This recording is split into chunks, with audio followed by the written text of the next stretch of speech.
caught up mostly, Good morning. a little bit. A little bit? We're going to call to order the Ag and Food Finance and Policy Division. We are obviously not currently in session. We are holding a meeting today to review a bill that is going to hopefully come before the body in some time, I should say. And I'm very pleased to present this to everyone because it's the work of the conference committee that was called together for Ag and Housing and Rural Development. We are going to go through the Ag provisions. We had, as we concluded our regular session a couple of weeks ago, we were brought together as a conference committee. Senator Westrom holds the gavel in the Senate for finance, Ag finance and housing, and so he carried the bill on that side, and I had the bill on our side. We had 5 members of our committee. Representative Gunther was on the committee, as well as Representative Lippert, Representative Pawlowski, Representative Hausman, and myself. And then Senator Westrom, Senator Draheim, Senator Dietzich, Senator Goggin, Senator Weber were on the Senate, were the Senate conferees. We met 8 times in public for over 10 hours. We did our work in a very deliberate way. Mr. Nisley was attending most of those meetings, probably all of those meetings, I believe.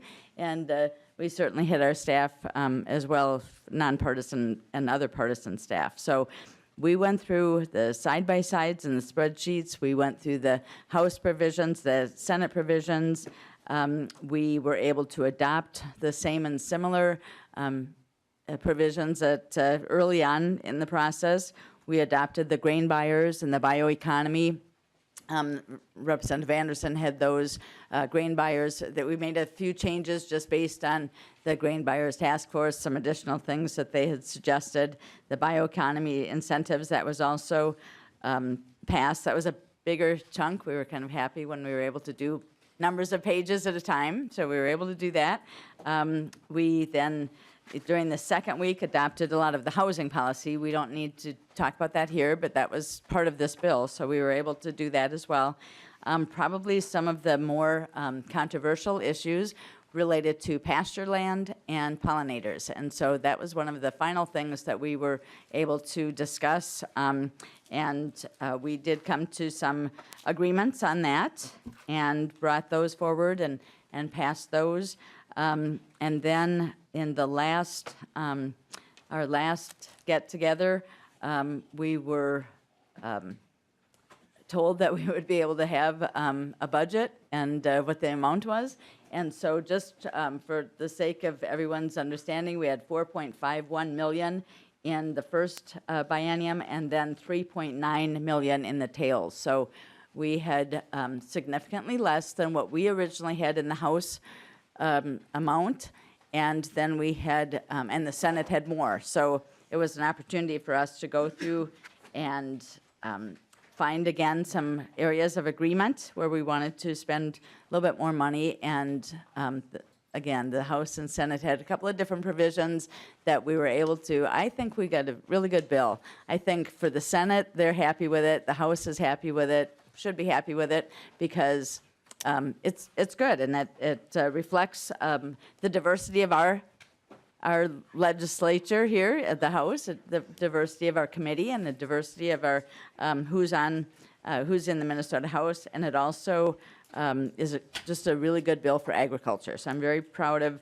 the work that we did. But today we're going to be able to have a walkthrough. So Mr. Savory will go through the spreadsheet.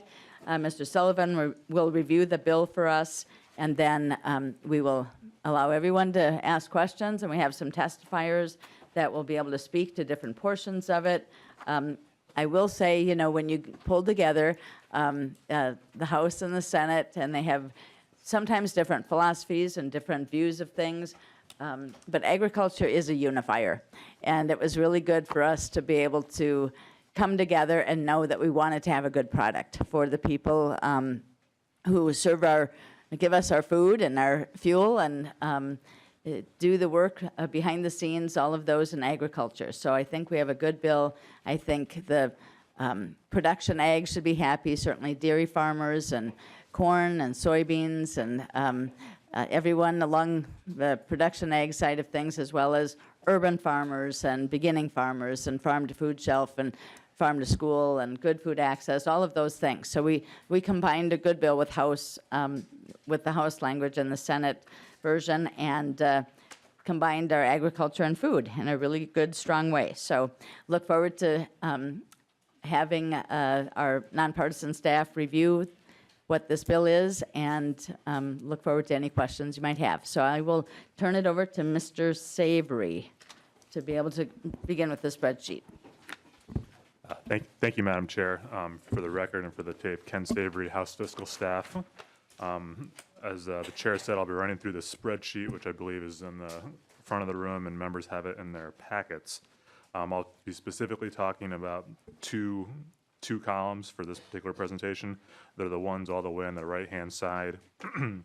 They're titled Omnibus Agriculture, Housing, Rural Development for 20 and 21, and then the same column just to the right of that for 22 and 23. So I'll just start generally with some orientation. Line 5 through 9 are just the general fund appropriations for the various departments within the bill. For today's presentation, I'll stick to only 3, which is the Department of Agriculture, Board of Animal Health, and AURI.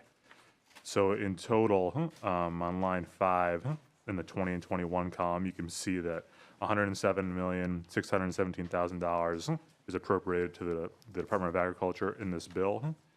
And then correspondingly in the 20 and 23, $107,006,000 is appropriated to the Department of Agriculture in the out years.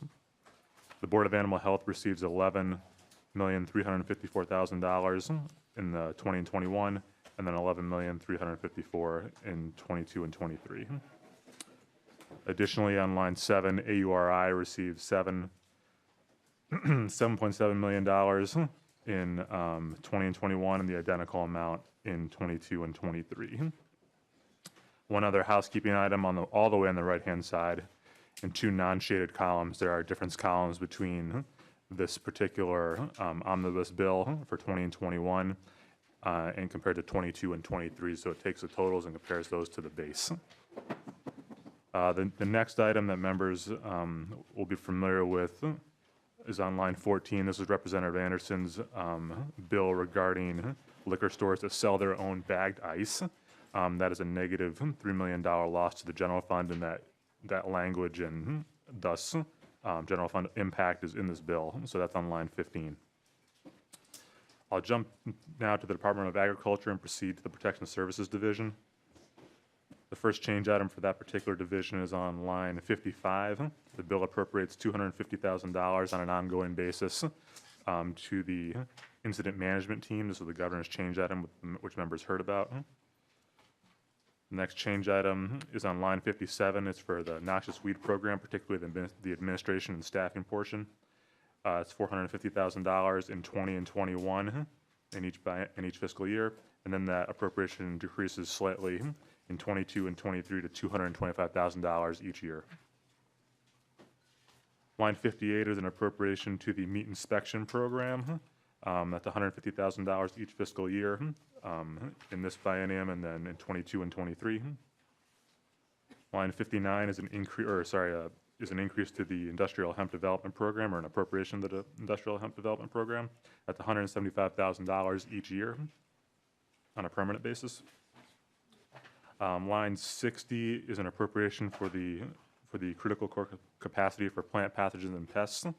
That's $250,000 in each fiscal year on a permanent basis. Line 61 is an appropriation for the capital equipment replacement for a lab equipment which the Department of Agriculture maintains. That's $275,000 in 20 and 21, and then the appropriation changes down to $225,000 in fiscal years 22 and 23. Line 62 is the $5,000 carve-out within the wolf depredation claims program. All 3 parties, the governor, the Senate, and the House, had this coming in, and so that $5,000 carve-out to help pay University of Minnesota staff educators is there as well. And then finally, a new change item, which this committee may not be familiar with, is on line 64. which is the prisoner vocational training program.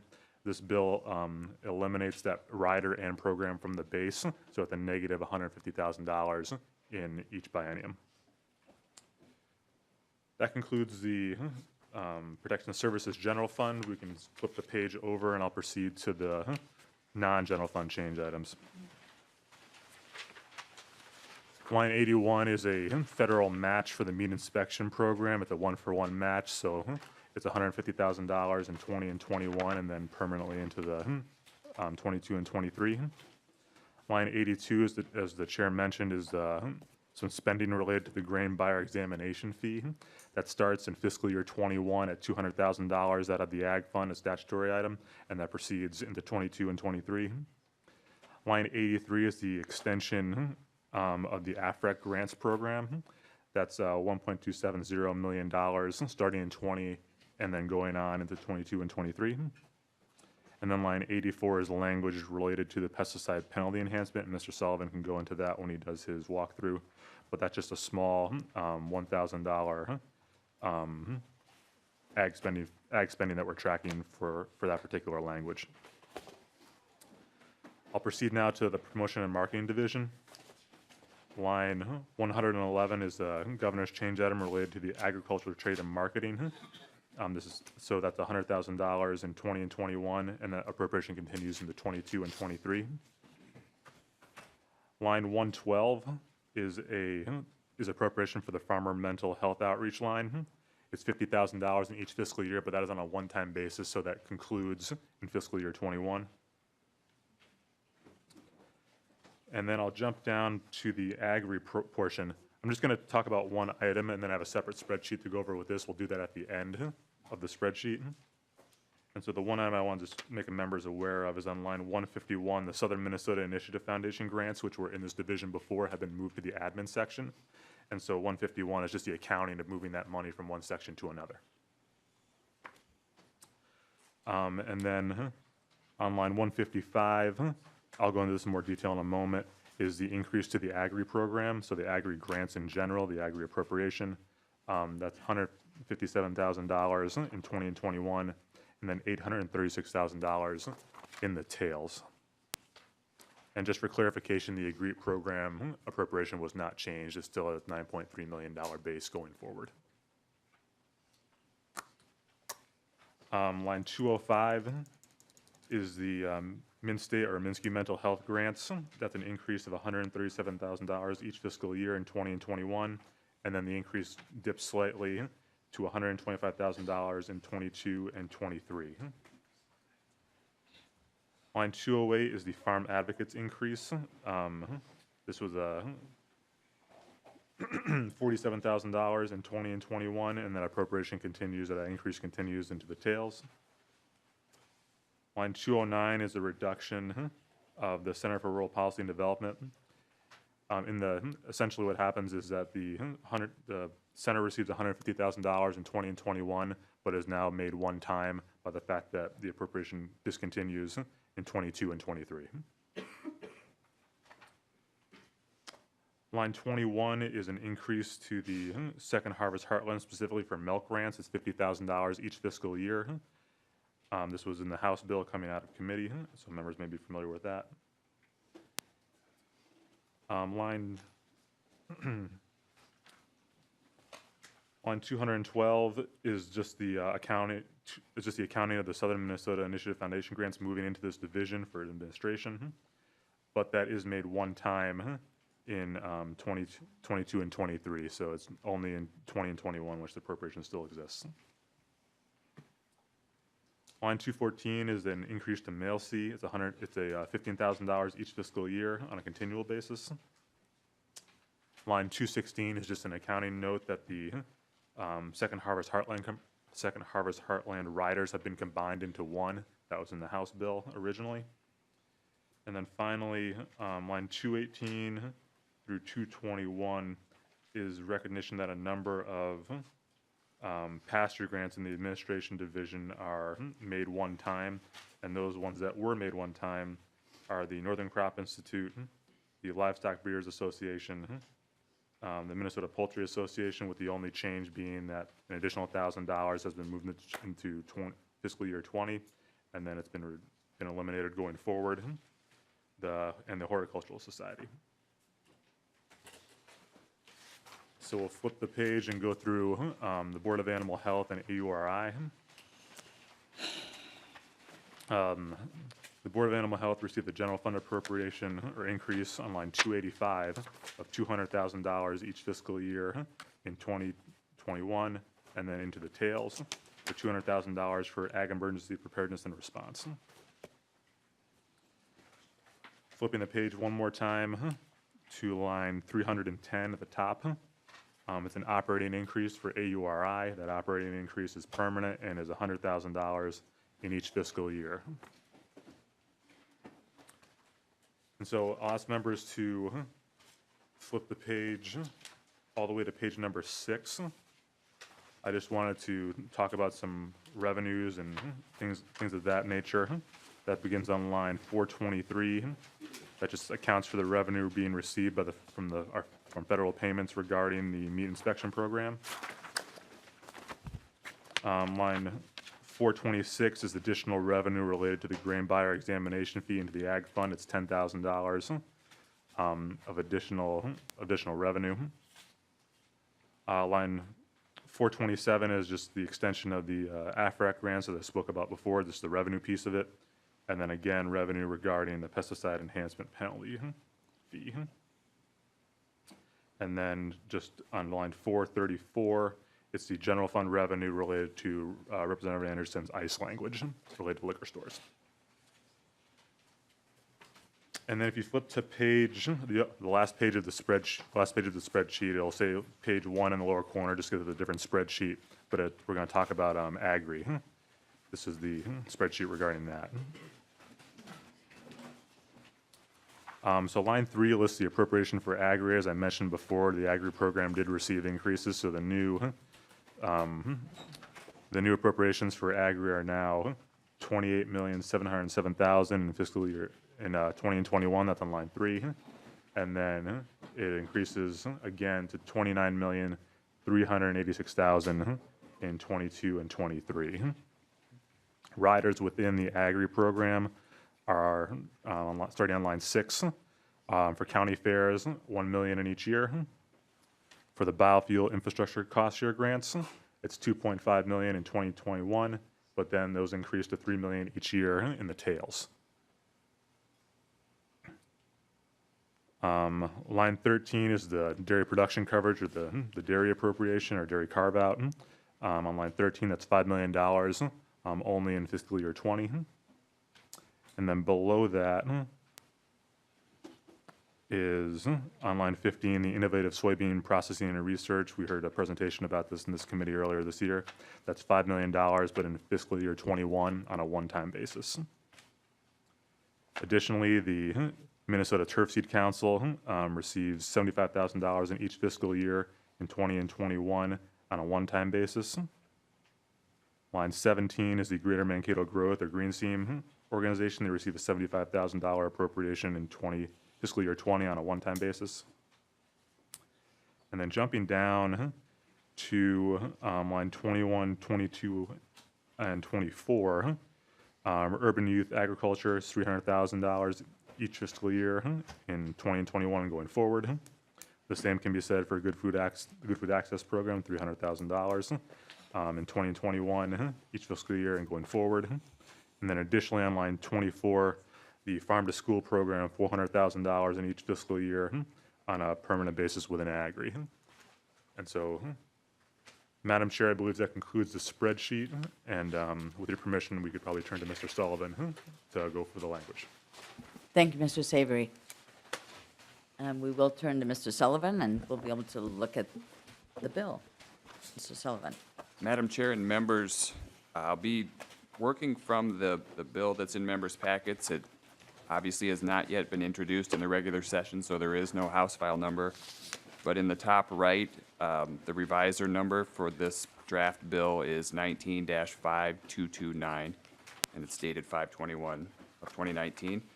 And members will be familiar with a lot of the language in here because it's the same as the House position that was recommended by this committee and passed off the House floor. So I intend to highlight differences, maybe Senate-only language that the conferees accepted or changes from the House language that were adopted in conference committee. So the first item I'd like to note is on page 7. This is starting on 7.18, this is the Agricultural Growth, Research and Innovation Program rider. And Mr. Savory described in the spreadsheet walkthrough sort of how the committee handled the agri appropriations. Just one note on, this is sort of a theme that members will see in multiple places in the bill. The Senate really made it a priority to provide money for robotic milking equipment through existing state programs. So for example, on 7.28, you'll see that within the livestock investment grant allowable use within agri, there's language that has the Department of Agriculture provide preference to robotic dairy milking equipment. So I think within the ranking of grant applications, robotic dairy milking equipment would be ranked a bit higher maybe than, at least for this cycle, than other projects. Mr. Savory described the up to amounts that are for farm to school, good food access, and urban agriculture, so I won't highlight those. I'll move to page 9. This is still within agri, and Mr. Savory described what we sometimes refer to as the carve-outs or the designated allocations of a portion of the total agri appropriation. And the assistance for certain dairy farmers is on 9.16 through 9.27. Picking up the acronym that was in the House Jobs Bill, the DAIRY acronym, to describe this new program. And members will see that the eligibility criteria is provided in this rider.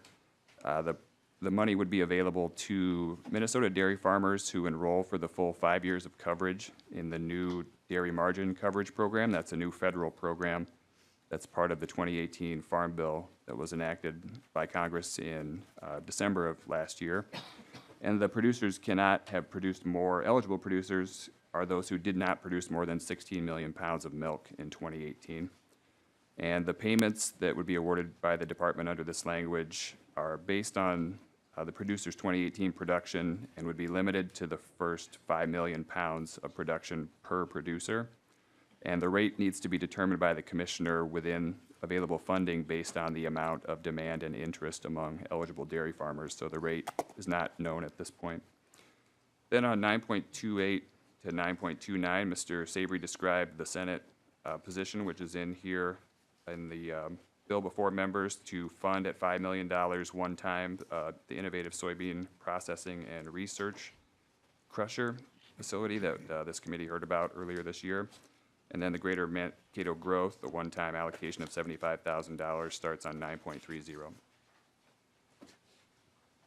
On the next page, there's some Senate-only language. Oh, I guess I'd note too just the language that confirms what Mr. Savory stated is on 10.5, that with the exception of the county fair money and the money that's allocated or designated for the bio-incentive or bioeconomy programs, all the other allocations from the agri appropriation in this act would be one-time or in effect only for fiscal years 20 and 21. And then there's a rider starting on 10.21. This was Senate language that requires the Department of Agriculture to consult MnDOT and the Department of Administration and local units of government and identify at least 10 parcels of public land that would be suitable for urban agriculture. Then moving on to page 13. This is another Senate rider that was adopted by the conference committee on 13.29, 13.32. This language requires the Department of Agriculture to continue to increase connections with ethnic minority and immigrant farmers. On the next page, page 14, this is the bottom of 13 and on to 14 is the Board of Animal Health money. And I'll just note that the House had money to increase funding for the Farm Survey Oversight Program administered by the board. And that language is not in here in part because that issue was negotiated in the Environment Conference Committee, which is not yet complete, so, but that's, the idea is that additional funding for the Board of Animal Health may be carried in that bill instead. Then we have a number of House-only sections starting on page 14 that were recommended by the department and adopted by the conference committee, basically extending the availability or modifying uses of prior appropriated dollars to the Department of Agriculture. Then on page 27 is the beginning of general agriculture statutory language. There are a couple of additional articles later on that deal with bio-incentive programs and grain buyers and grain storage licensees, but these are sort of the other agricultural statutory items that are within the bill in Article 2. Section 1 is Senate only, or was a Senate provision that was adopted by the conference committee. And what this does is it modifies eligible uses of the agricultural emergency account. And the intent here is to limit uses of the money to responding to ag emergencies, to actual agricultural emergencies. So the department could no longer spend money to prepare, to develop plans or otherwise prepare for the next ag emergency. But I will note that within the appropriation section, prior article, there is money now, base general fund money to the department for preparedness and response activities. So although the department can no longer use money in this account for preparedness, there is a separate appropriation now that would provide funding for that activity. Then moving on to page 29, within section 3, prohibited pesticide use. This was House language as amended on the House floor to provide enhanced penalties for pesticide applications that damage adjacent land, not only state outdoor recreation land, but also land within the Twin Cities metropolitan area that's part of the regional park system. The regional park system language was not adopted by the conference committee, so the language on 29.14 to 29.17 provides for the opportunity for the commissioner to impose enhanced penalties only for applications that damage adjacent outdoor recreation land. And that's, again, that's the state-owned land, that's state parks, state forests, MnDOT rest areas, historical sites, and other outdoor lands owned by the state. And actually, one note too, on page 31, the second section that goes along with section 3 is section 9 at the bottom of page 31. That was modified a little bit from the House language, again, to eliminate the metro regional parks, but also to provide a little more discretion to the Department of Agriculture. You'll see on 32.1, now the language reads that a person who applies a pesticide and damages the adjacent public state-owned land may be subject to a monetary penalty. The language, the House language going into conference committee said the person is subject to an enhanced monetary penalty of twice the amount that would normally be assessed. So this provides a little more leeway for the Commissioner of Agriculture and the Department of Ag to exercise judgment about whether that enhanced penalty is in fact warranted in a particular situation or not. Then also on page 31, you'll note that the conference committee accepted the House position to extend AFREC by 5 years. The Senate had proposed and the Department of Agriculture had proposed to extend it by 10. And there's language on 31.23 that the AFREC projects, they need to disseminate their findings to not only the production ag community, but also metropolitan fertilizer users when applicable. There was House language originally that went into conference, passed off the House floor, that provided that up to 10% of the grant awards from AFREC each year could be used for metro fertilizer projects, but that language was not adopted in the conference committee. Then on page 32, at the bottom, this is new language for members of the House.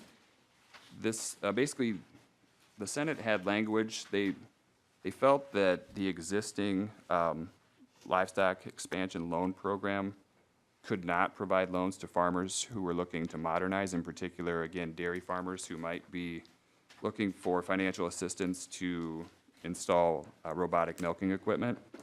So there was some discussion and kind of differing opinions on whether this language in statute could already provide for that. So basically what you see in sections 13 and 14 are just clarifications, changing the name of the program and a couple of spots in statute just to make clear that loans can be issued by the Rural Finance Authority in conjunction with participating private lenders to fund modernization projects at livestock farms in the state. Then on page 34, section 15, again on the robotic equipment theme, this is Senate language for the Rural Finance Authority's livestock equipment loan program, so a different loan program administered by the authority. 34.13 just clarifies that milking equipment that's eligible for a loan under the program includes robotic equipment. Then next are some Senate sections too that were not in the House bill, and beginning with section 16, pastures. This was Senate-only language that was discussed in conference committee and ultimately modified and adopted by the conferees. And this language, as explained by the Senate, does a couple of things, and this is within Chapter 116, the feedlot law that's administered by the Pollution Control Agency. And what this language does is attempts to consolidate a couple of existing definitions of pasture into just this one new definition, so everything's in one place. And then the addition beyond current law is in Clause 4, which starts on 35.7. And basically, in essence, pasture lands, as defined, are exempt from feedlot permits and feedlot permitting requirements. So that's the significance of what is and is not defined as a pasture. And Clause 4, beginning on 35.7, defines a new type of pasture as sacrificial areas or areas of the larger pasture land or pasture system or complex that are used temporarily to basically herd up the livestock and prevent damage to the rest of the pasture land during adverse weather or other conditions. So obviously the grass in that area is trampled down and consumed by the livestock, but then it's only for 90 days or up to 90 days during the growing season can this sacrificial area that's not then falling under the feedlot permit able to be used in this way, as long as then when the livestock are dispersed afterwards and the adverse weather condition is over, the vegetation in that area is either naturally restored or replanted. So that's the new piece. That's the expansion of the existing exemption for pasture land. And then there are a couple of conforming changes on the following sections, section 17, and then the following section after that, section 18. But then there's additional language too to note on page 36, 36.24 to 36.26. This is language providing that feedlot permits issued by MPCA or counties must not include terms or conditions that restrict or provide requirements that apply to pasture land, unless those restrictions are related directly to a manure management plan. So pasture land would be subject to manure management plan provisions, but other restrictions that apply to feedlots do not apply to pasture land as clarified or stated in this due sentence.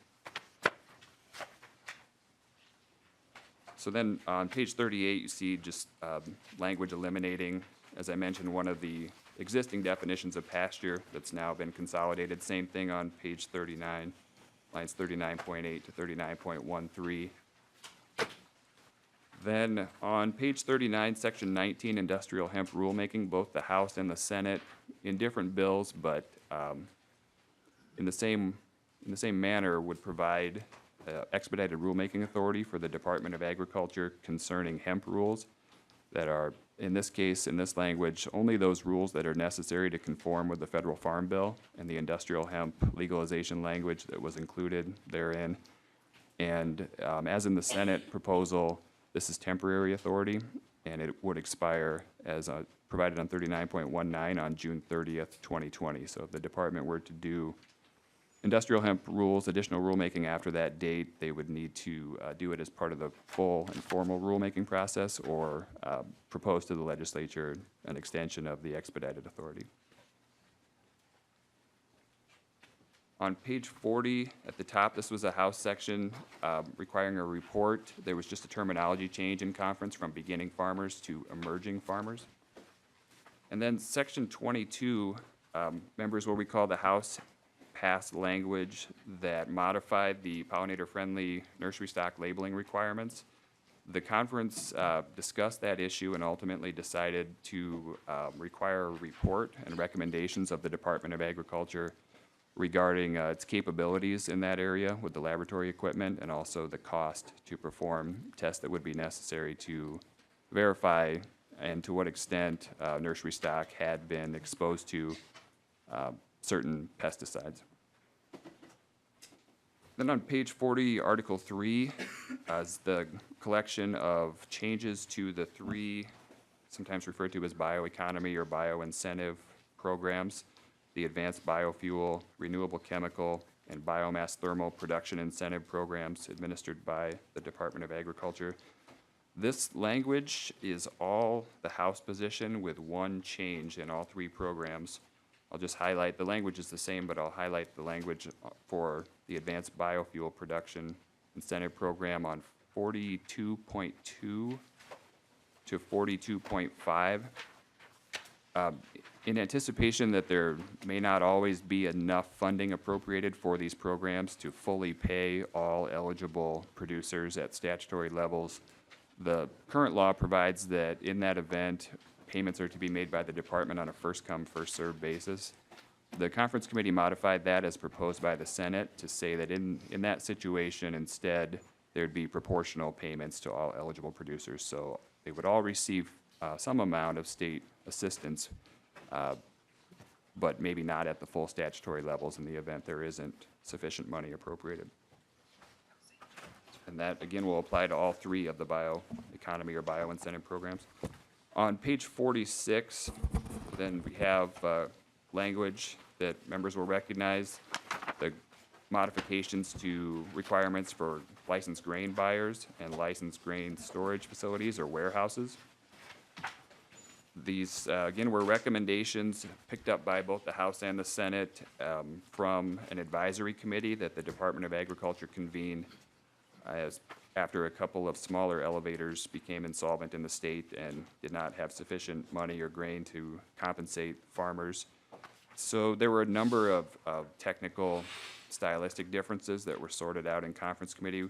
A couple of things to note is that all of the sections, as you can see, for example, in section 1, has the effective date. The effective date was pushed out by the conferees 1 year. I think in both the House and the Senate, these changes would have taken effect for the upcoming license period beginning on July 1st of this year. And the conferees agreed to move these changes out 1 year, so they will not take effect until the license year that begins July 1st, 2020. A couple of new pieces that should point out to members on 48, page 48, lines 48.19 to 48.21.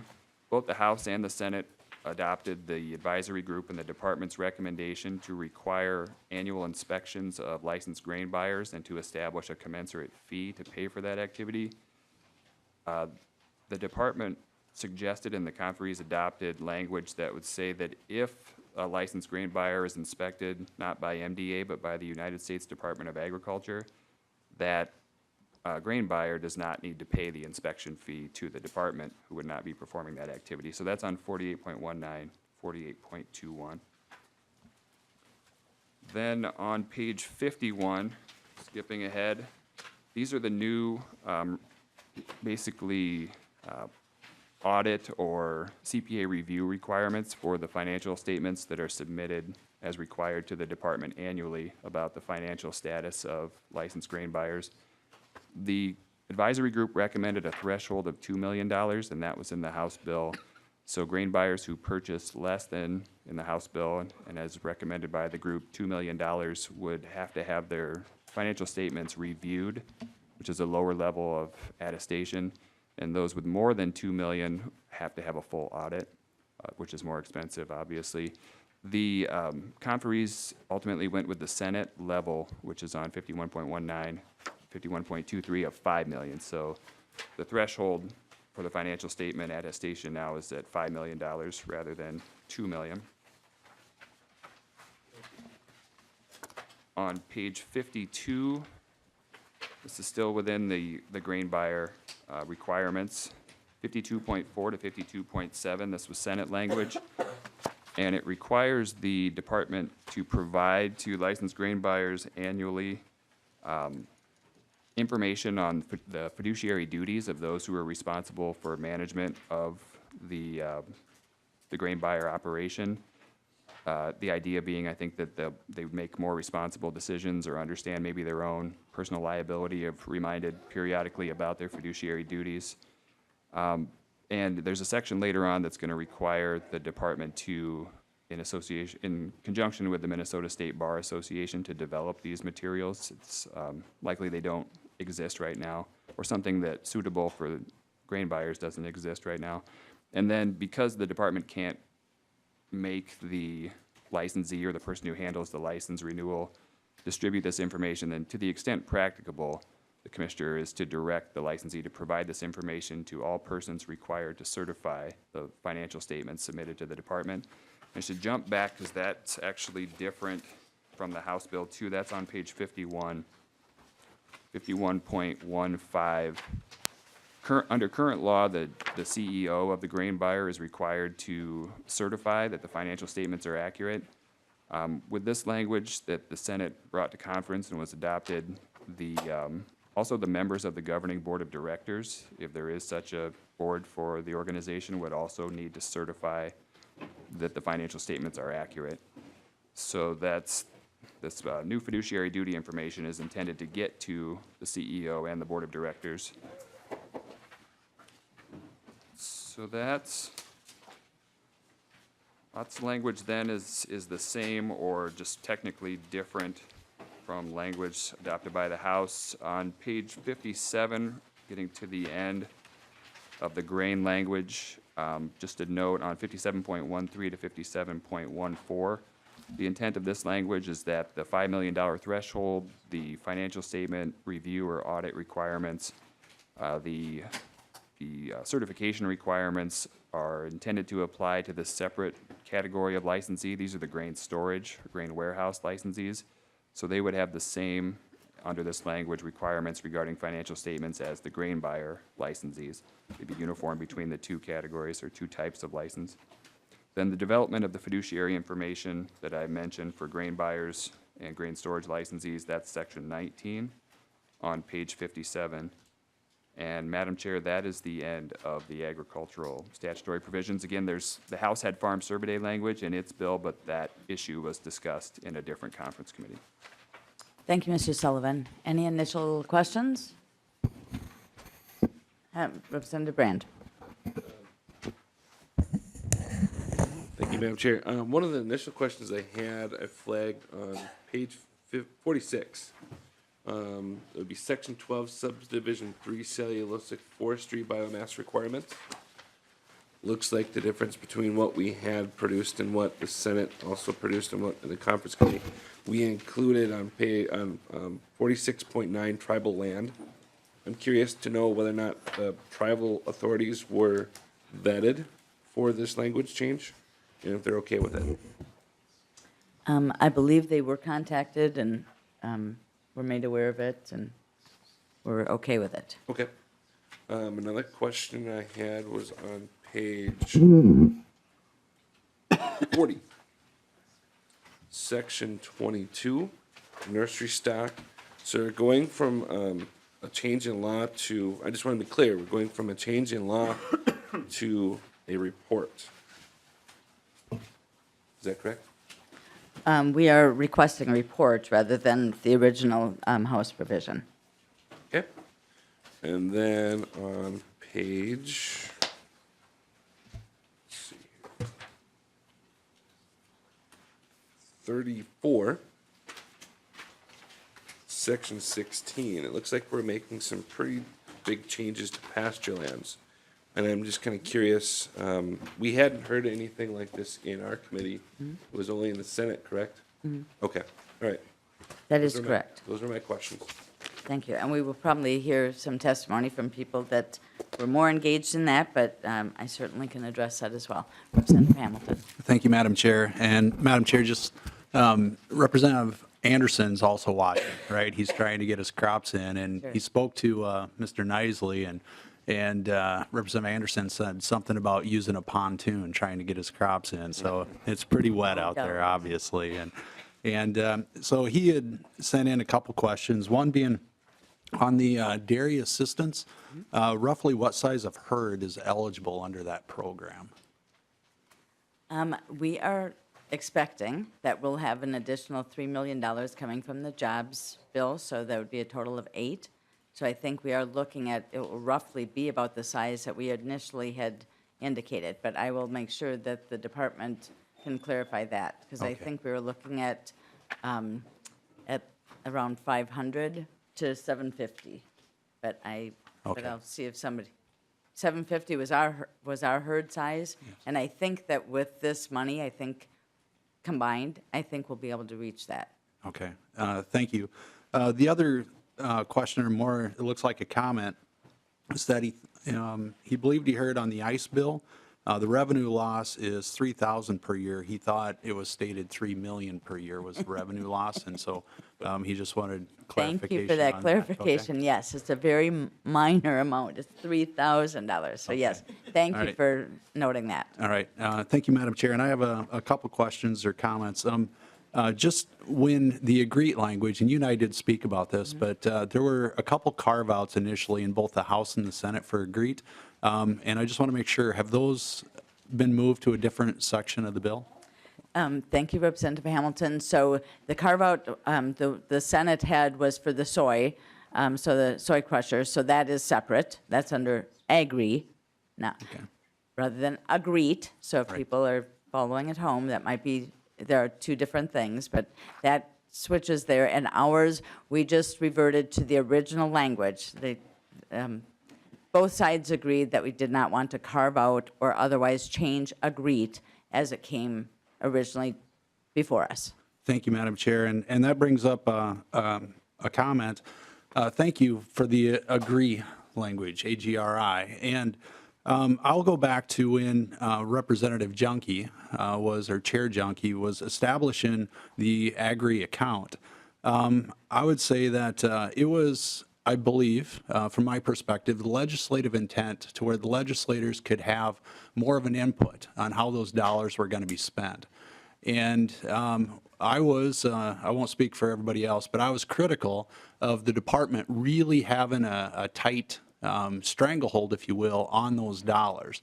And I like the fact that through the conference committee, you were able to negotiate some of those very important projects that are now funded through Agri. And the legislators were able to make that decision and determination. And I really like that approach, Madam Chair. So thank you for that. The other thing that one of those areas that I guess I question a little bit on the Center for Rural Policy and Development. I think they do fantastic work, right? And for the center, I guess I'm trying to phrase my question. I'm not asking for, challenging motives from the Senate or anything like that. I'm just trying to gain an understanding on why that went to one-time funding, if you could share any insight on that at all. I would say, Representative Hamilton, members, the Senate originally came in at 50,000 each year, and so we were actually higher than that. We wanted more than 150,000, I believe, or at least the first go-around. So that was the compromise, that we get 150,000, which is the base, but that it be made one time. All right. And Madam Chair, thank you to you for going, looking out for the center, because I was afraid that that funding was going in a completely different direction. So credit to you on that. I also support the language for the ag emergency and response. That's very critical with some of the threats on emerging diseases and others. So I really appreciate that in a big way. And Madam Chair, just going back to, before we hear the testimony, going back to the floor debate, in the final hours, I want to stress that the concerns that I had on the floor was not a direct reflection on you or anybody from the conference committee, right? You and I, we came in as freshmen together. We've seen it many, many times where it's getting late in the legislative process.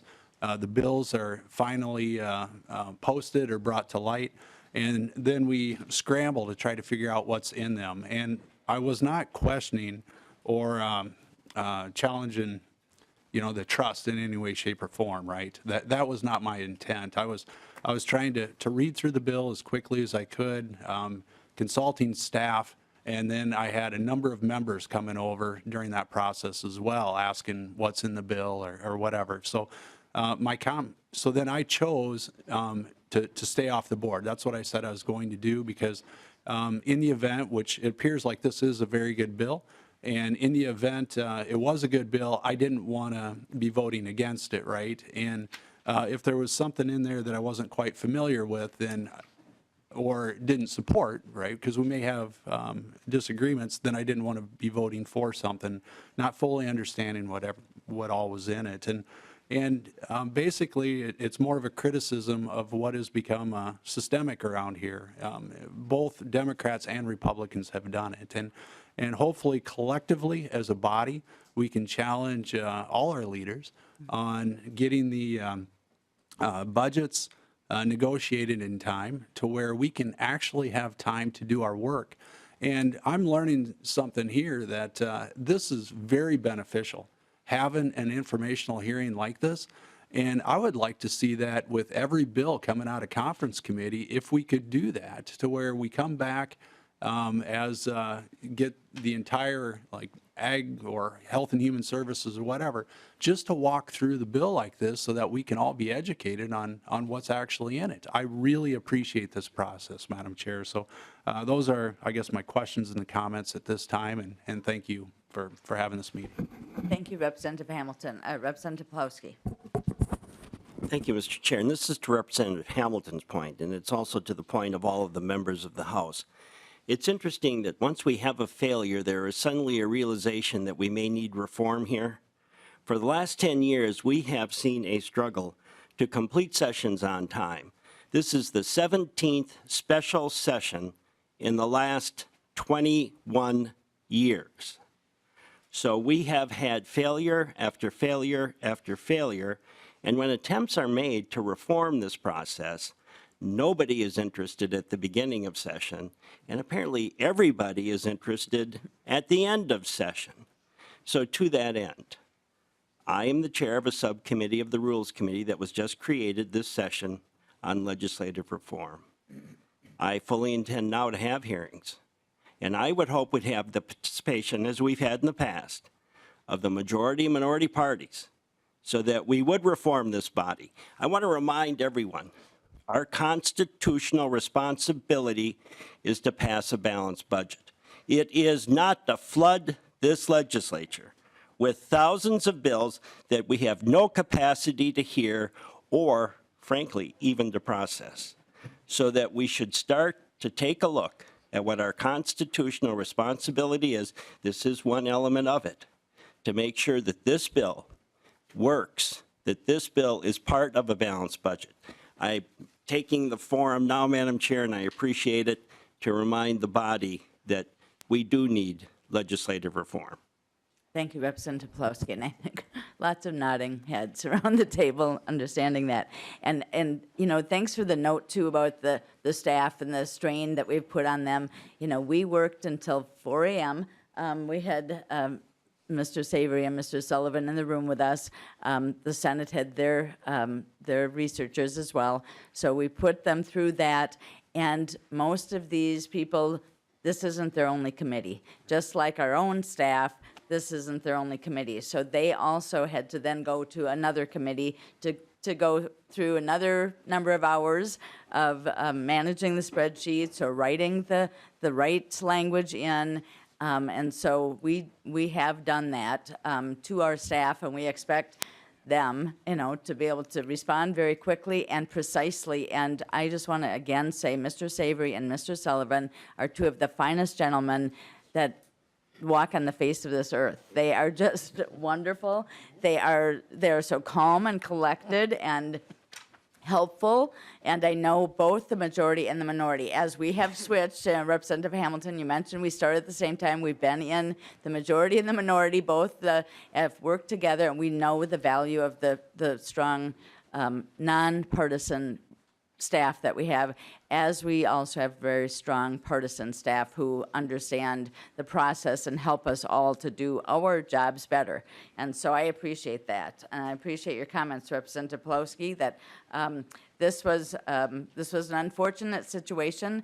We had a bill ready to go much earlier in the day. We had some issues that came up more on the housing part of this, and the reason those two are together, just to clarify, is because that's how the Senate committee is. They do have agriculture, housing, and rural development, so that's why we have broadband, and Representative Pawlowski is the chair of the Greater Minnesota Committee, so he was on the conference committee, but all of those three came together, and that's really kind of how that worked. And so we were doing everything we could to try to, peel off from them and to be able to bring forward our bill. But in the end, we all survived. We're all going to get through. This is a good bill. Everybody has the opportunity to hear about it, and I appreciate that. So I think we'll turn to testimony now. Oh, Representative Wozlowek has a question. Thank you, Madam Chair. I just wanted to say, really appreciative of the mental health grants to Minsky, so we can hire another Ted Matthews, as we say. And I was just wondering if you could maybe give a little insight into the Farmer Legal Assistance Hotline. I know that isn't getting funding, and is there another place in the ag in our purview where we can kind of make sure that we're covering that? I don't know if Farm Advocates does that kind of stuff too as well. If you could just speak to that briefly. Thank you, Representative Wozlowek and members. We did not fund additional dollars to the Farmer Legal Action Group or that hotline for legal aid. We did add money to the Rural Mental Health Hotline, and we added money to the Farm Advocates.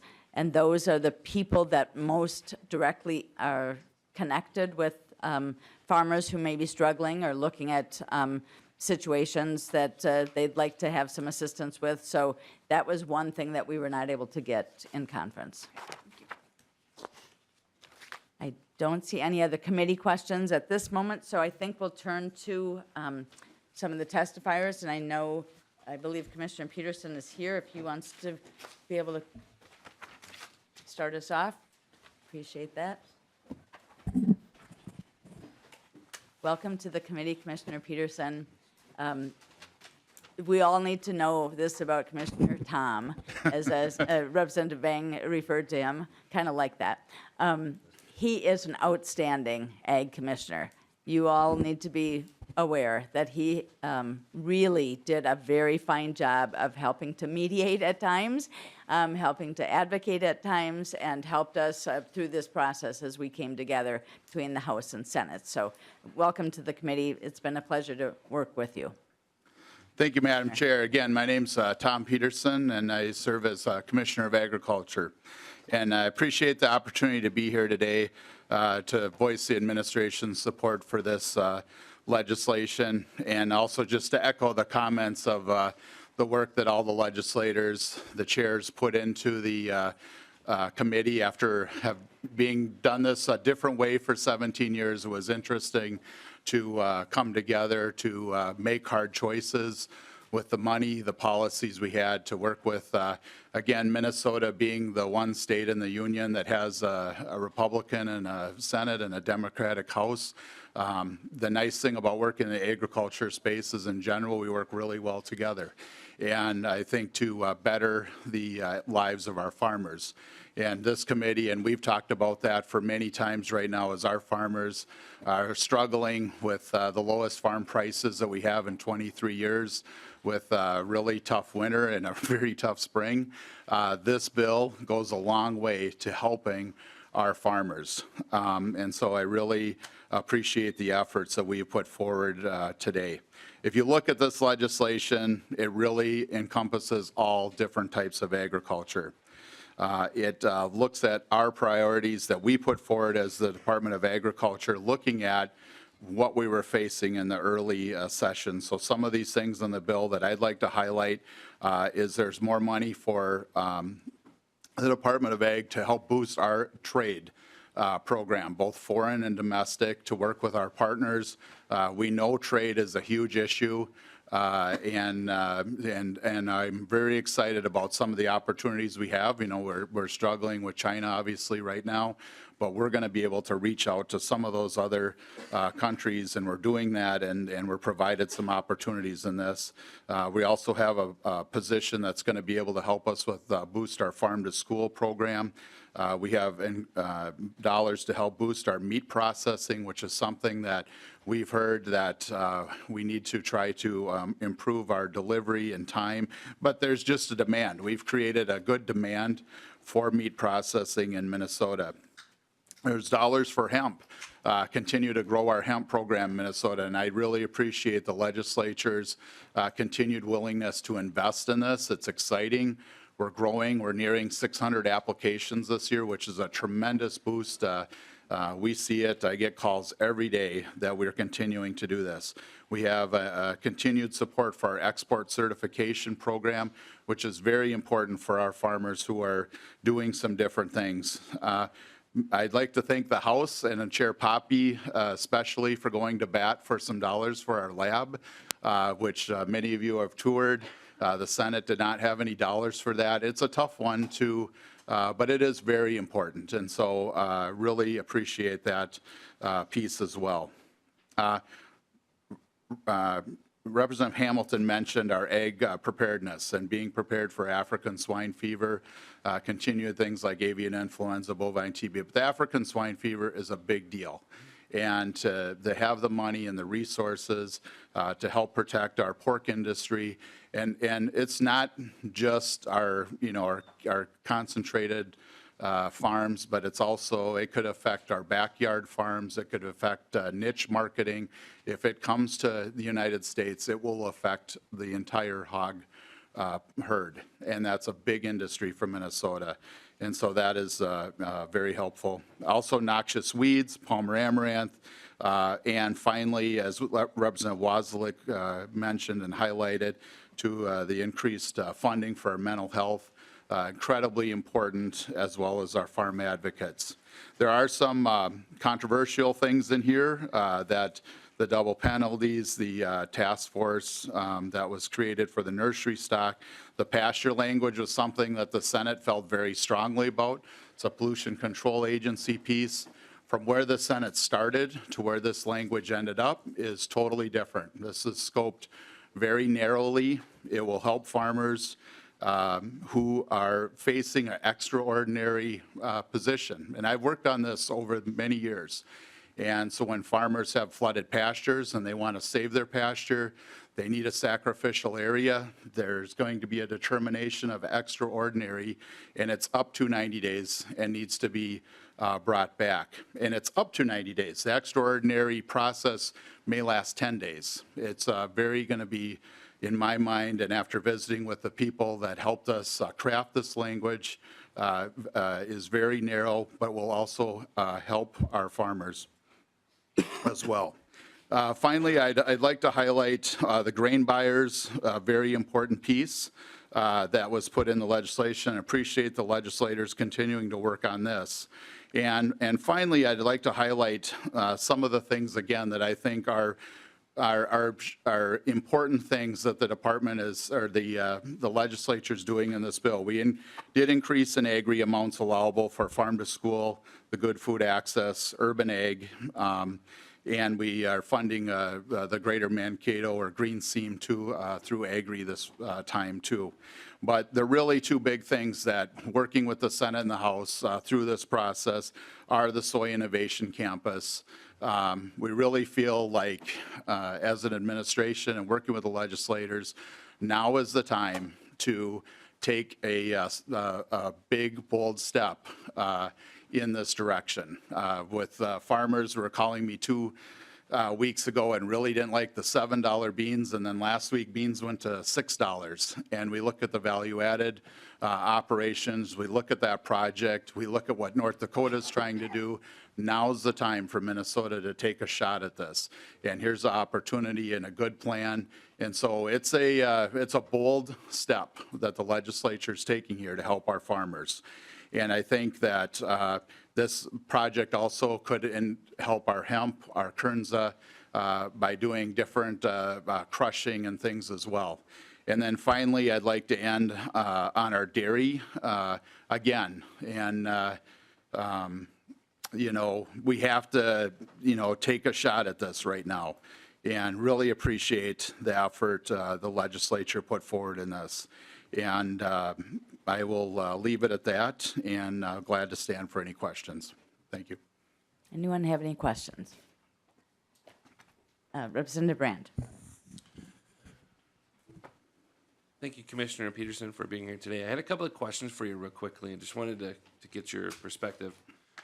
So back, to bring everybody back to speed, in March 12th, I believe, we passed some legislation out of the House that we had passed out of here for rural mental health for farmers in particular. It was a re-expenditure of existing allocation of funds for farmer mental health in order to get some more folks some help. And I'm just kind of curious if you know whether or not we've had any farmer suicide since we passed that out of the House. Commissioner Peterson? Madam Chair, Representative Brand, yeah, we have. Representative Brand. You know, I care deeply about farming. I come from a farming background. My grandparents were farmers. A lot of my my friends are farmers, and I think that it's incredibly unfortunate that we weren't able to get it passed in the Senate also, that we weren't able to get that reallocation of that money to the governor's desk to help farmers. Another question I had for you, this bill doesn't have any chronic waste and disease provisions in that. It's been shifted to the environmental committee, or conference committee. Any feelings about that, good or bad? Commissioner.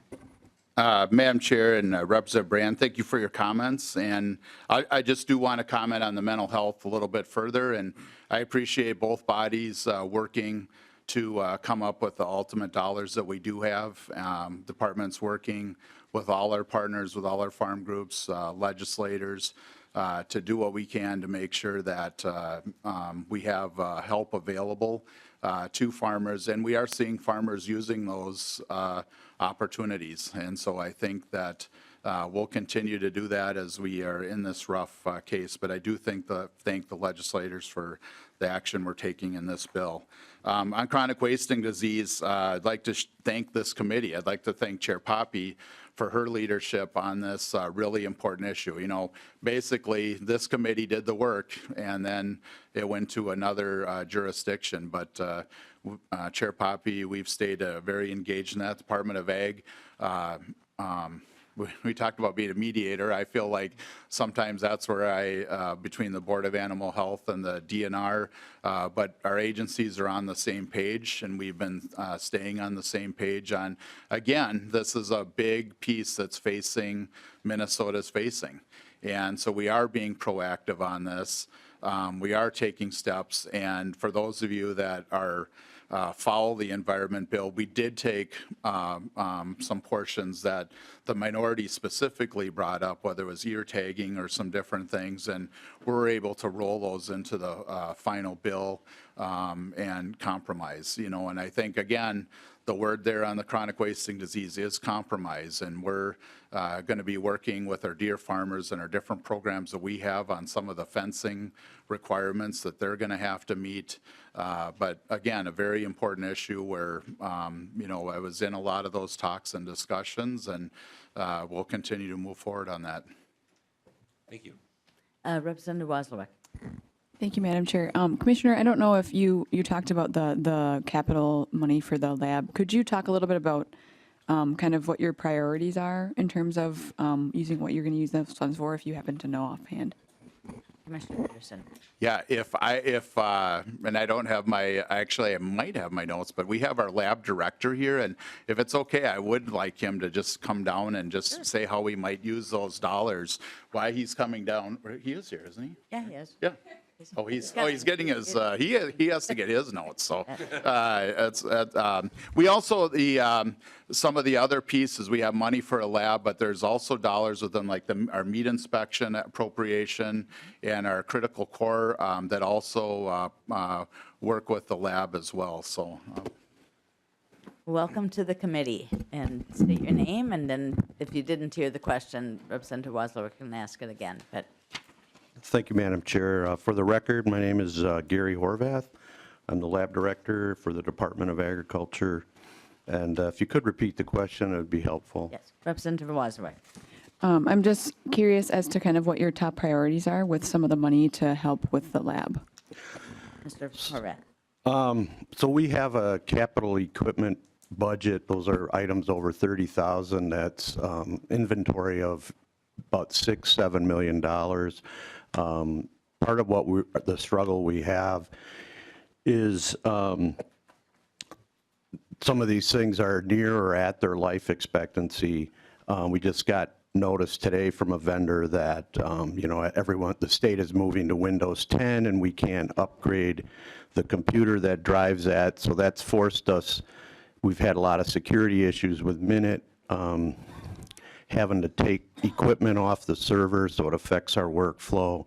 So we want to maintain currency in that equipment, and that's just an overall challenge. We have specific issues as far as there's some new technology that would help us serve the program better. Like in feed, we just saw a demonstration of some rapid tests, so we're looking at that. Part of what we want to do is, positions are tough to get, as we all know. So we're always looking for ways to improve efficiency, and with the new mass spectrometers, which is a technique we use for water analysis for pesticides, we're looking at shifting to a change in our method that would allow us to direct inject water without a lot of chemical manipulation, which is very labor intensive. But that would require us to replace two pieces of equipment that are each about $500,000. We do have an LCCMR proposal that would purchase one of those, and then with the money, we think we can get the other machine, and we can move that methodology, and that has to be verified. So we have multiple challenges that we face. Just stuff wears out and breaks, and we had a major freezer go out, and it's just our base budget. Basically the challenge for us is the ag accounts cannot support the equipment that is needed nowadays. The technology has morphed into very expensive equipment to get fast turnaround, to get better legally defensible data. And when we have a machine that supports like a dairy program or a feed program, we can literally wipe out our total budget trying to purchase that item. And so the move to provide capital equipment out of the general fund, my philosophy and what I've advocated for, and this is a move in that direction, which I'm very, very appreciative of this body and the Senate, is that it's really capital equipment in a modern lab should be viewed similarly as the lab itself, as far as the core infrastructure of what it takes to have a modern laboratory. And trying to make these smaller dairy program, feed program, bear the cost of this equipment has just been a challenge.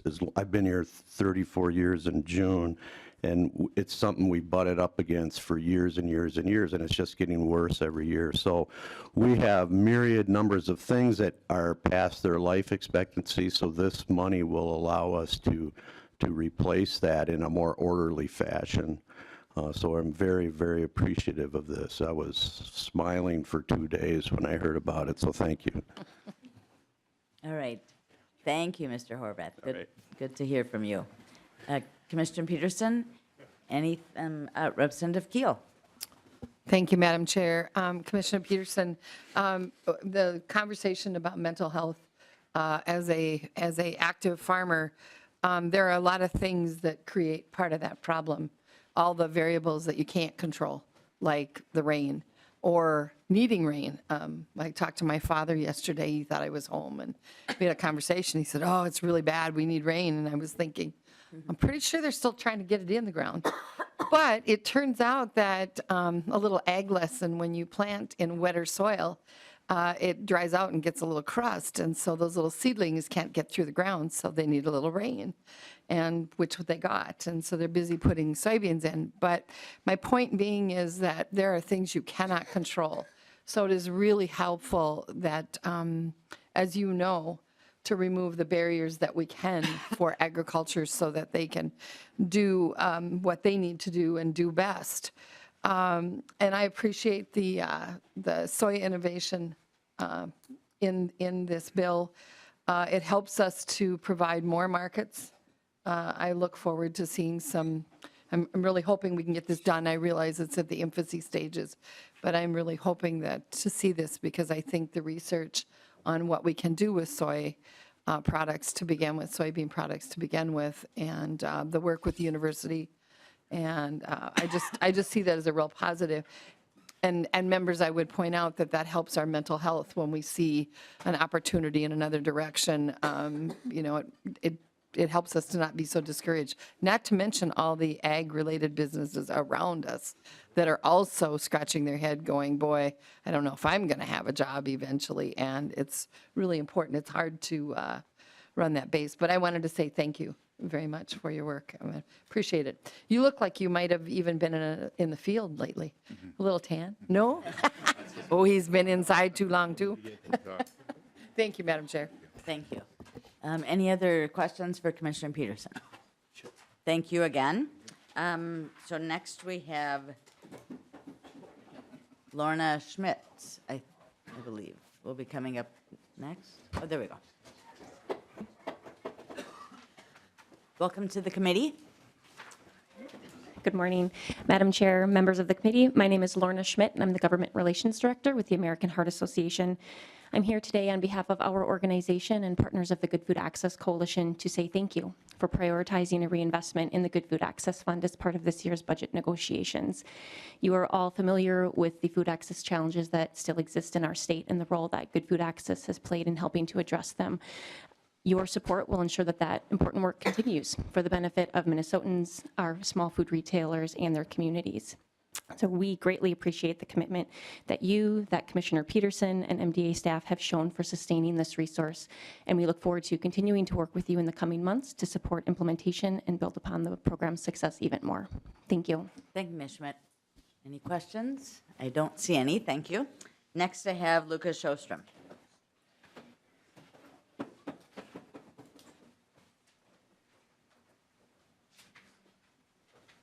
Good morning. Welcome to the committee. Thank you, Madam Chair.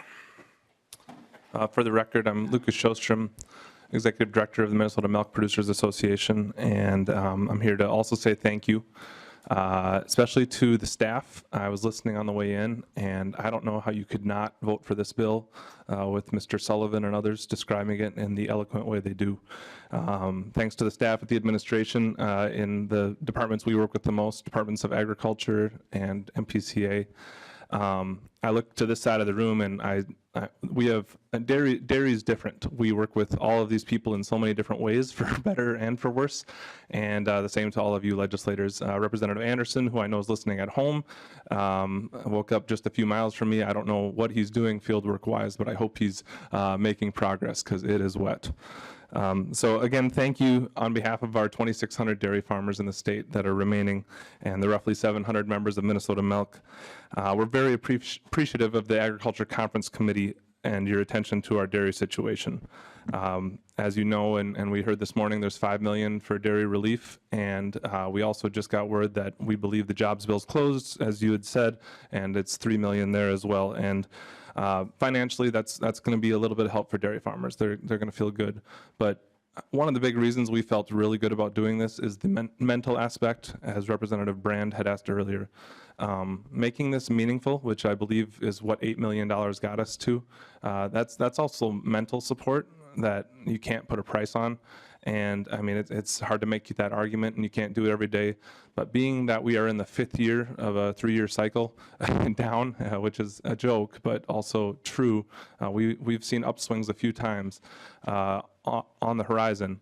And this time it looks like it might be for real. But this is the right help at the right time and paired to the right program and the right circumstances. So thank you for that.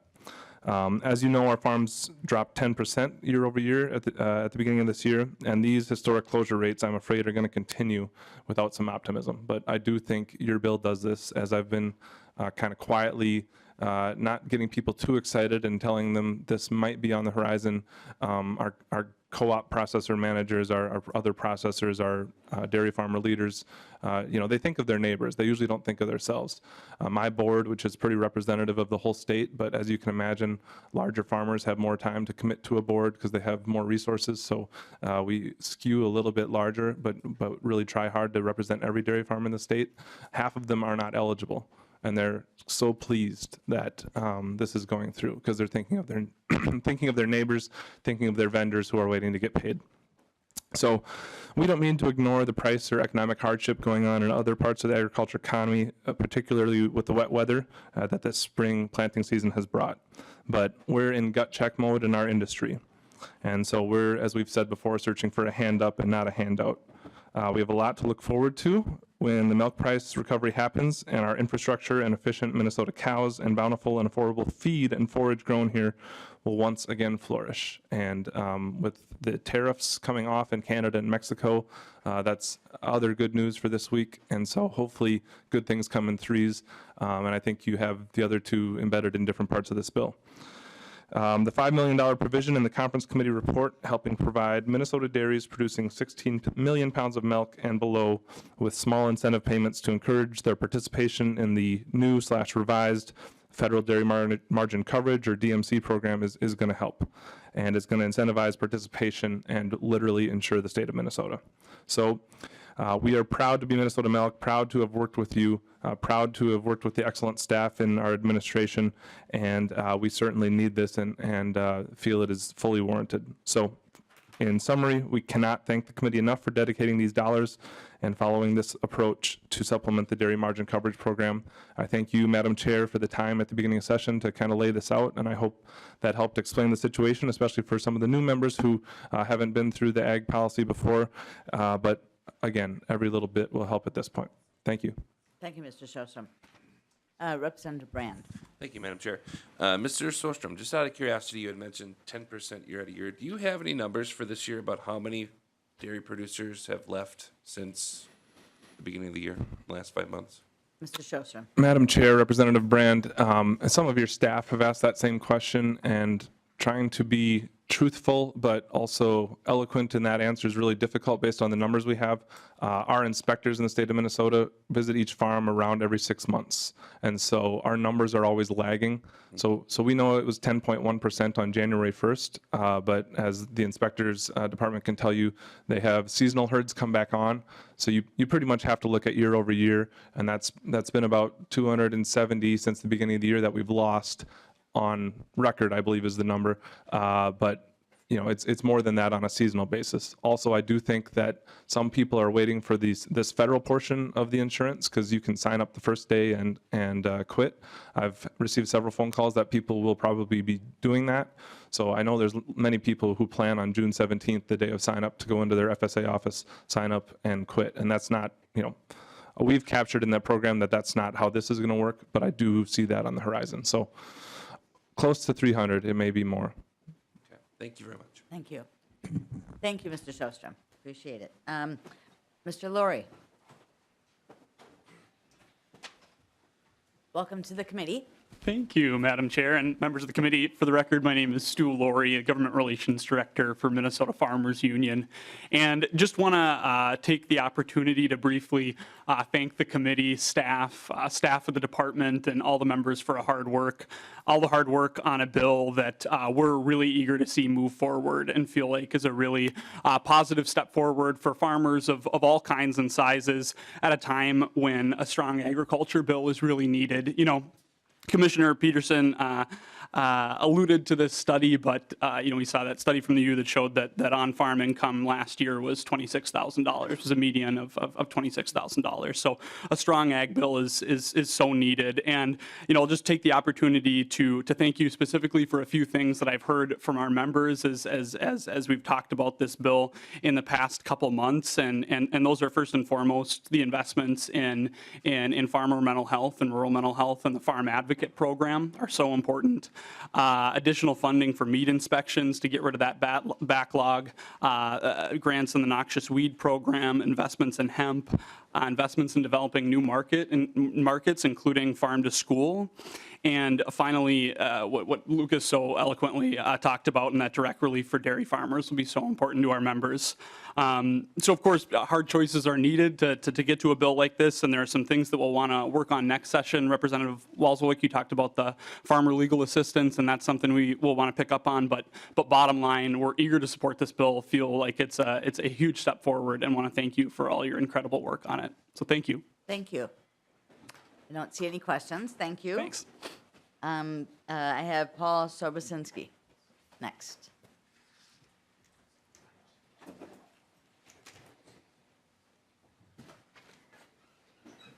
And Ms. Babcock. If it's okay, I would like to go first. Is Sure. that all right with you? Great.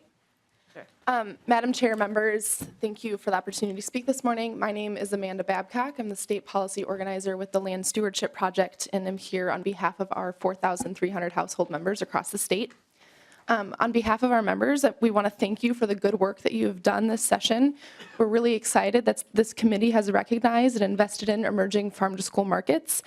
We see this as a key step forward in our local food systems, rural communities, and local economies, and we think more investment in this area is needed, and we're looking forward to working with the department to implement this and with this committee in the future to invest more in this emerging market. With the average farm income being at the lowest in 23 years, as many have talked about this morning, we really have been focusing on addressing the current family farm crisis, and our members value the work of the department's Farm Advocates program and appreciate what they're doing for family farmers who are facing financial and legal crisis, and we appreciate that their funding was increased in this budget. Money spent here is really critical because it keeps family farmers on the land, and we encourage the committee to consider further increasing their funding in future years. We also appreciate the inclusion of dairy grants for our family dairy farmers who are particularly facing financial crisis in the current farm economy. We're interested in helping the department implement this program and help keep more family farmers on the land and increase the number of family farmers on the land. Additionally, we're happy to see an increase in funding for the meat and poultry inspection services. This is particularly important for Minnesota's independent meat processors and small and medium-sized livestock farmers who sell direct, who are a critical part of our healthy local food system. So we look forward to continuing our work with this committee and the department to develop a sustainable and just farm and food system that fosters a strong family farm system, vibrant rural communities, and healthy land. Thank you. Thanks, Ms. Babcock. Mr. Sobosinski. Thank you, Madam Chair, for the opportunity to testify. My name is Paul Sobosinski. I'm from Wabasso, Minnesota. I'm a livestock farmer with both cattle and hogs, also an organizer with the Land Stewardship Project. Madam Chair, Representative Poppy, I would like to thank you for all the work that you have done with this bill. Overall, I think it's a very good bill. There's a lot of pieces included in here that covers a broad perspective, and I appreciate that work and what you have brought to this. A couple pieces I want to say before I cover the pasture piece that I have concerns with, but one of the pieces I wanted to say in terms of the farm crisis, I appreciate the House did allocate money for the Farmer Legal Action Group. Was disappointed that didn't see that come through. I know you worked hard on that. And as a person who worked during the farm crisis of the 1980s, I know that's what we're facing again right now. And so one of the big things that farmers, when they faced up against the wall, and that's what farmers are going to be seeing with their lenders, is the importance of having the resources. One is, the counseling. The Farm Advocate helps a farmer when under stress, but also you need the best legal guidance too. So this is an area that we need to work more on in the future. So with that, I want to express to you some of the concerns that I have regarding a provision of this bill in regards to the definition of pasture to include certain feedlots. The original language that this provision comes from was never, to our knowledge, introduced as a standalone bill in either body and was never given a hearing as such. It was first seen when amended to the Senate Ag Omnibus Policy Bill. As this language alters feedlots and pollution laws, it is under the jurisdiction of the Environment Committee and, according to Senate rules, does not even belong in this bill. The final compromise language became available to the public approximately a half hour before it was adopted and never had a chance for public comment. The definition of pasture was created carefully, intentionally, following proper legislative process years ago. Altering this definition should be done with care and have the input of many livestock producers, not rushed in the last weeks of the legislative session. In essence, this language allows a feedlot to operate and be regulated as a pasture for up to 90 days during the growing season in response to an extraordinary situation. The term extraordinary situation, as far as we know, is undefined and thus vague. Because pasture systems and feedlot systems differ, they have to be treated differently. Our current state law does that. On pasture, manure is placed on the land and vegetated cover works as a filter that actually can improve water quality. In feedlots, the ground has no living cover. Livestock herds are held more densely, and manure is prone to runoff if not managed well. Because of this, feedlots was appropriately regulated by the Minnesota Pollution Control Agency to protect our water quality. I was involved when our state government created a definition for pasture. It was carefully crafted in a way that values our pastured livestock and our natural resources, keeping in sync with science. As currently defined under Minnesota Pollution Control Law, pasture is appropriately exempt from feedlot regulation by MPCA. Allowing a feedlot to operate under the definition of a pasture for up to 90 days with no limits as to the density of livestock, number of livestock per acres, on this unvegetated land creates a concerning potential for the amount of manure that could end up in our watering systems. Another factor is that many people, for example, who do make use of pasture, do rotational grazing and raise animals and have a market that's developed based upon grass-fed and other market delineations. This could affect that in a negative way. In terms of density, for the typical operation or a beef cow operation that's putting livestock out, or even if you're grazing other animals, is you're talking to 1 to 2 head per acre. This language is unclear about that and needs to be solved. And with the definition of pasture being so important, we are unclear why there's an urgency to resolve this so quickly. We would like to have this set aside this session and work with livestock farmers, the administration, and other key parties to visit this issue during the interim period to ensure that we are truly resolving the needs to be resolved in a way that works for family farmers, rural communities, our land, and our water. We also want to express that when legislative process is not followed, the people are the ones who are hurt. In the future, we urge that MPCA laws remain under the purview of the Environment Committee and that proposed policy receive ample opportunity for public participation. Thank you for the opportunity to testify. Thank you. Any questions? Representative Lippert. Thank you, Madam Chair, and thank you, Mr. Subsinski, as well, for your just sharing your concerns around the pasture language. Simply wanted to say that there was, on the House side, there was significant concern with this pasture language as well, and a great deal of work was done to narrow the focus of it. As Commissioner Peterson mentioned, it has moved to a much better place, and the MPCA was working very hard on that as well. But I want to assure you as well that I'll be paying very close attention to the impact of this language as it is. I'd be glad to work with you going forward to make sure that there are not adverse impacts of the language in the way it's structured now. Thank you. Madam Chair, Representative Lippert, I appreciate that and more than happy to do that. And as I highlighted, density is a big key piece. And I also know from some of our members in some of the areas why I believe this language came forward. There's a problem. There's some problems in the state in terms of feedlots attempting to use pasture to circumvent. And that's what I don't want to see happen. Thank you. I don't see any other questions. Thank you. Thank you. Aaron McKee.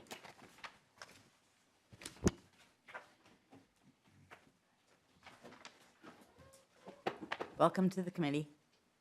Thank you, Madam Chair, members of the committee. For the record, my name is Erin McKee, and I'm the Community Food Systems Director at the Institute for Agriculture and Trade Policy. But I'm addressing you today on behalf of the large stakeholder group that's been working on farm to school and early care policy for the last 5+ years.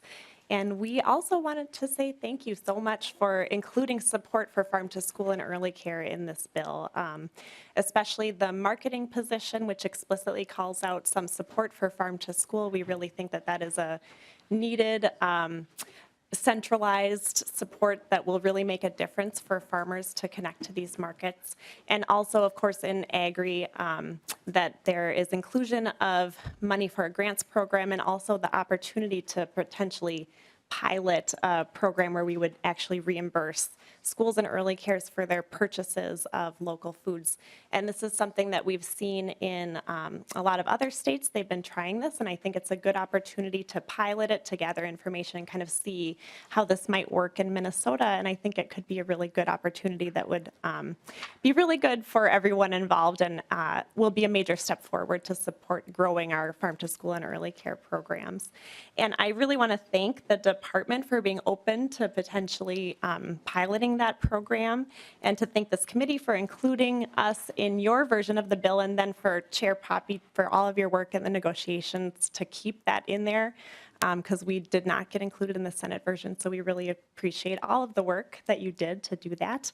I also wanted to thank Representative Keel, who was our chief author in 2017, and all the people who co-signed on this, and especially Representative Lippert. Oh no, you're just such a great champion, and we've really appreciated everything you've done for our work. So I just want to say, as we talk about our bills and our budgets being reflections of our values, I think that I'm just so heartened by the support for this as a positive, proactive vision of something that's good for farmers, good for kids, and good for our community. So thank you so much. Thank you. All right, Mr. Skuda. I have Glenn. Is he here? There he is. Oh. Maybe I've said your last name incorrectly. I apologize. You're right. Okay. Welcome to the committee. Morning, Madam Chair. I'm Glenn Skuda, the Watershed Division Director at the Minnesota Pollution Control Agency. And just wanted to state, related to the pasture language that's been discussed this morning, that as Representative Lippert said, there was a lot of conversation over the last couple of weeks about the language that had been brought forth by the Senate, and we had had some concerns about how broadly it was written. And as Commissioner Peterson said, we worked to discuss that language and narrow it down so that we feel that it is much more appropriate, so that we are able to let pastures be pastures and regulate feedlots as feedlots. And in the gray area in between there, the language that's written gives us the authority we need to both allow for, as it's written, extraordinary circumstances, to give the flexibility to the operators that need that when they are in extraordinary circumstances. But at the same time, when it is a feedlot, we will be able to regulate as such. So we are satisfied with the language as currently written, and we appreciate the work everyone did to modify that language. Thank you. I'm just going to ask a question about the density issue that is not addressed in that language. So is that, do you have any comments about that? Well, that's I guess allows for some, again, flexibility or enforcement discretion by either the agency or the county feedlot officers. to deal with that. But I think what is in the language that helps with making sure that that's not too broadly applicable is the 90-day in extraordinary circumstances provision.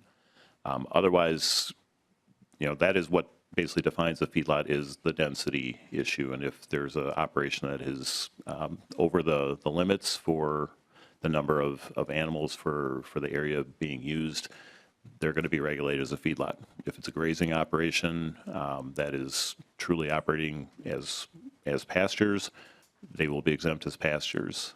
In these circumstances, it's only for extraordinary circumstances and for a limited amount of time. And as the language also states, those sacrificial areas also have to be regenerated as well. Thank you. We have a question. Representative Wozniak. Thank you, Madam Chair. I'm just wondering if you could talk a little bit about how that works. Do they have to notify PCA that they're doing that? Or, I mean, who's the 90-day period? How is that on just the people who are doing this to make sure they're within that period? Or how does that work? And then is the 90-day period over a certain amount of time, like 90 days in a year, 90 days in general? I guess if you could just talk a little bit more about what that means. I believe the language states 90 days during the growing season, so it's limited to that time period. Otherwise, there's not a notification requirement. So most of the operators, though, are in pretty regular contact with county feedlot officers and or our agency. In situations where we're not in contact, sometimes if we receive complaints, that's something we would go out and inspect and make sure that the 90-day provision is being followed, or potentially on a regular inspection basis, someone, that we might run into a situation like this. But I think if we're really talking about extraordinary circumstances, that's when we are typically in much more regular contact with producers and we and the county feedlot officers and aware of those situations. Thank you. Thank you. All right. I don't see any other questions. Thank you for your testimony. Let's see. We have Amber Glazer.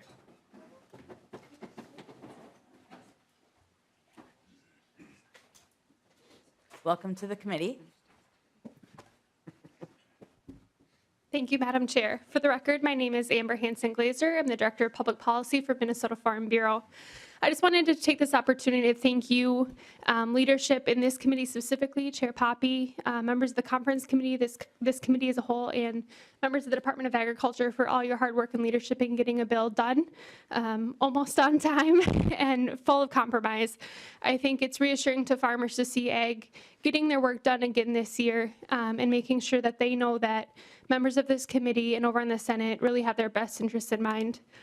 We were pleased to see a handful of Minnesota Farm Bureau priorities addressed in this bill, primarily the financial and emotional challenges facing farmers. That's nothing new to this committee. Obviously, mental health was a huge component that we were glad to see.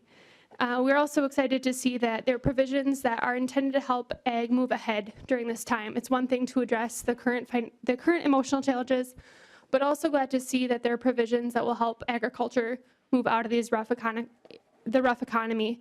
A lot of those include the research, including the GREET funding, which we were very excited to see that stay, as well as the innovation that's provided in this bill, whether that's through new markets, the soy campus, hemp, those other provisions that we're really excited to see the ag economy hopefully move forward through provisions in this bill. There's also the broadband that will help our rural communities move forward. And then just the bottom line of food and how important that is to the state. And this bill will help Minnesota farmers provide access to sustainable, safe, healthy food choices for everyone here in Minnesota. So again, thank you, and we look forward to helping get this bill passed to provide some certainty for our farmers for the next year. Thank you very much. Thank you. Thank you. I didn't have anybody else on the list, but if there's anyone else who wanted to testify, certainly can come down. Mr. Clavin.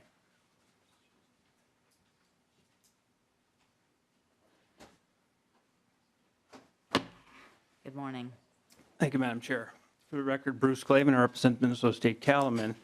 I had not prepared to speak, Madam Chair, but I think some rebuttal comments would be helpful for you all. Representative Brand asked about past years. You did not hear it over here. Let me start with Mr. Sobocinski. This conversation about the last week is actually been over 2 months since this was heard across the street. He's right, it's in the ag bill, but the entire ag policy bill was pulled over to environment and was heard sometime before March 13th. So it was put in ag across the street and went to environment and had its second reading on March 13th. So this has been sitting out there for over 2 months.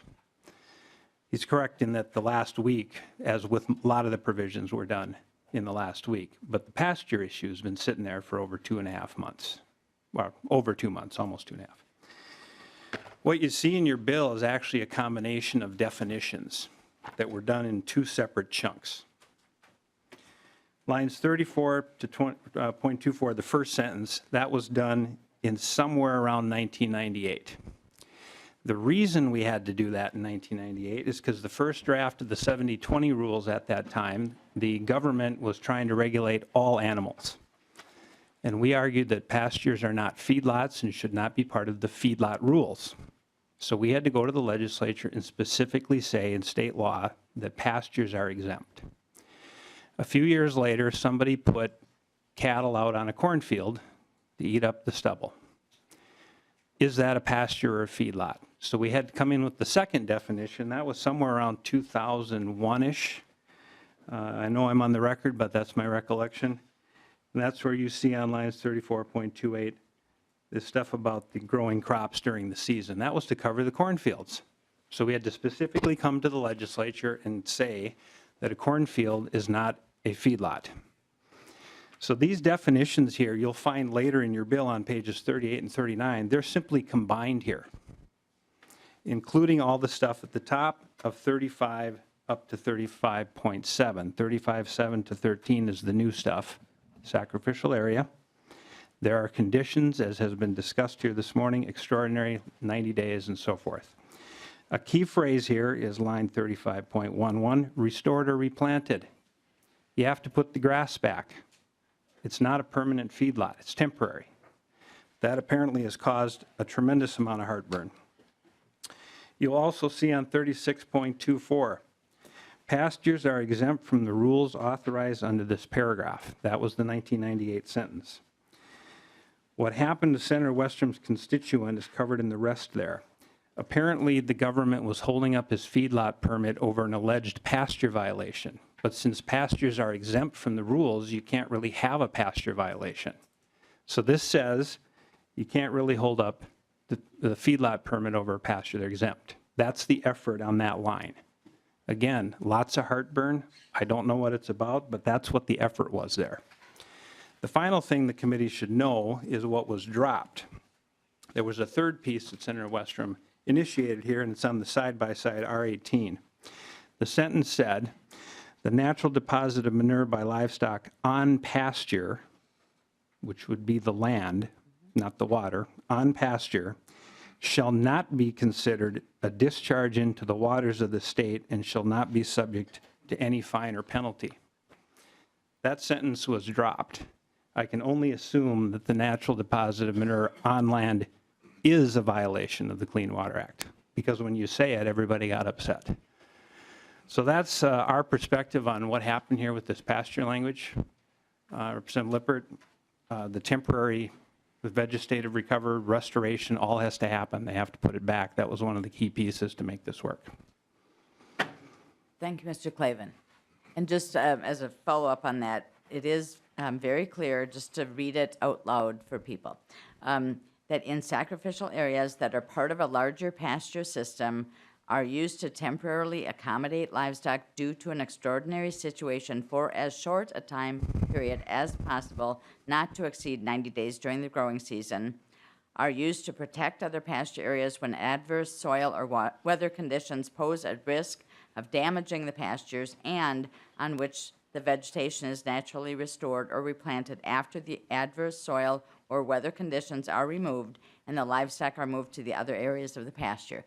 That is what was the compromise language that MPCA was at the table. We talked to feedlot officers. They may have some issues yet just in how they're going to look at this, but my understanding from a number of people was it was okay to add some more clarifying language because when there is a flooding situation or something else that happens, this might provide some additional clarity, and that would be helpful. So I think, and it was something Senator Westrom and the Senate were very strongly wanting in the bill. So it was one of the last provisions we did because we had a couple of items that they were not seeing favorably, and this was one that from our side we had some issues with. So to come together, this is what compromise is. You try to come up with the best language that you can that people can agree to, maybe not agree with.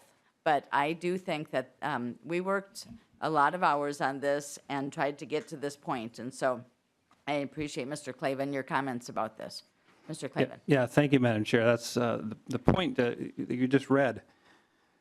You can't have 100% grass all the time. If you look at the top of page 35, and again, we had to come in to the legislature and clearly state this so there was no confusion. This was, again, back somewhere between 98 and 2001. The immediate vicinity of the supplemental feeding and watering devices. You're going to have a water tank out there.